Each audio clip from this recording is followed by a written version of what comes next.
looking back. I grew up in a very Christian home. My family talked to us about God, led us in prayers from when I was born even. We went to church every Sunday. I read my Bible a couple times a week, especially when I got older, around the time of like 8th grade or so. I'd read it often enough. We would pray time, what's the most important thing to me? I would have, out of just a conditioned response, I would have said, God is the most important. God is the thing that's most important in my life. But throughout that time, when I was in high school, I never drank. I never smoked. I never did drugs. I never, did a lot of the bad things that other people do. I didn't go stealing things. I didn't go around town toilet paper. I thought I was pretty well going to go to heaven because I was better than people in my class or in my school. And I started at a young age watching pornography. It was actually when I was about in 6th or 7th grade. I went over to a friend's house, and they had a bunch of Playboy magazines and stuff there. The friend found his uncle's stash or whatever, and we looked at it, and he found his uncle's pornographic videos, and he put them in, and we watched them. I was at a young age. There was stuff that I even saw there that I didn't know people did. Pornography has no end to it. It just gets worse. It's like any sin. And if you lie, you'll find that you just keep having to lie. No matter what sin, as you keep getting more and more in depth with it, it gets worse, and it kind of rots you away. And that's what pornography did to me. Women as objects in some way. It made me, it gave me some anger issue. Also, it was just so empty. It's like getting caught in that trap, and you can't get out.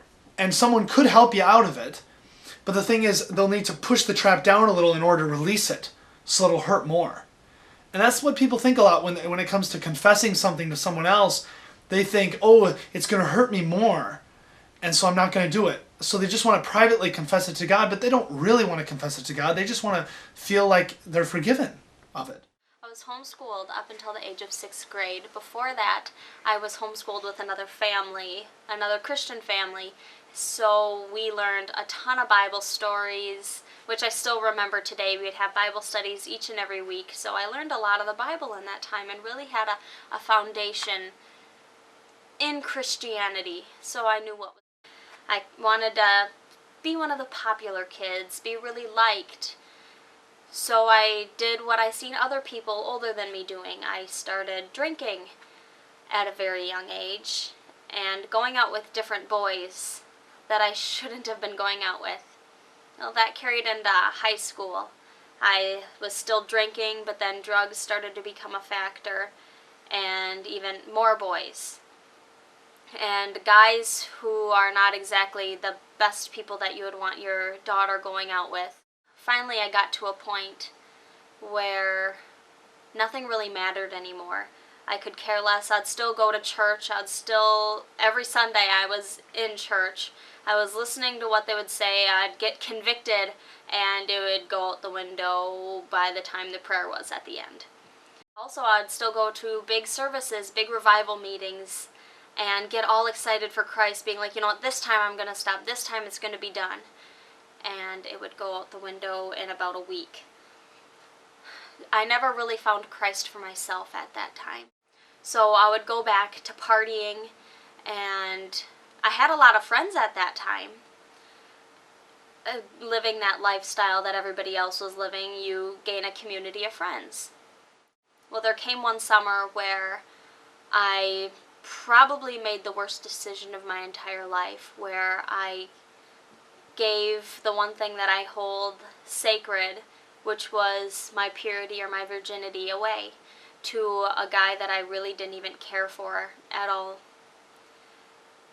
And after that point, there's this real worthless feeling that can come in, where, the one thing I held sacred for so long was gone. And I mean, what do you do after that? There's this hopeless feeling.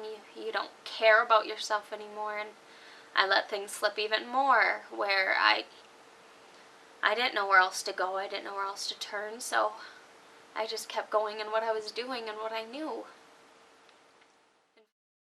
When I was a little girl, I had a lot of health problems, and basically my kidneys were failing.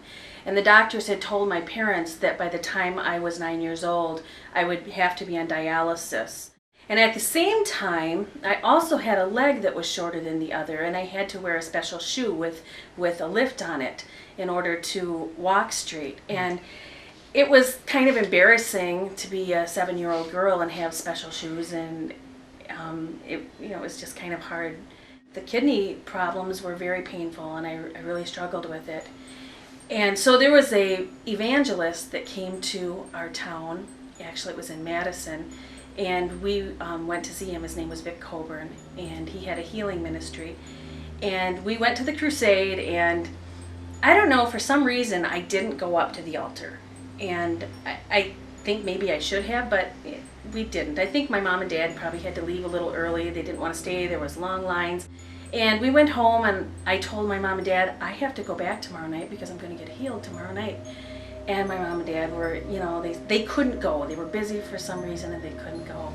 And they said, that's fine, honey, but Jesus can heal you right here. They were strong Christians, and they knew he could heal me. But for some reason, I knew I needed to be at that crusade.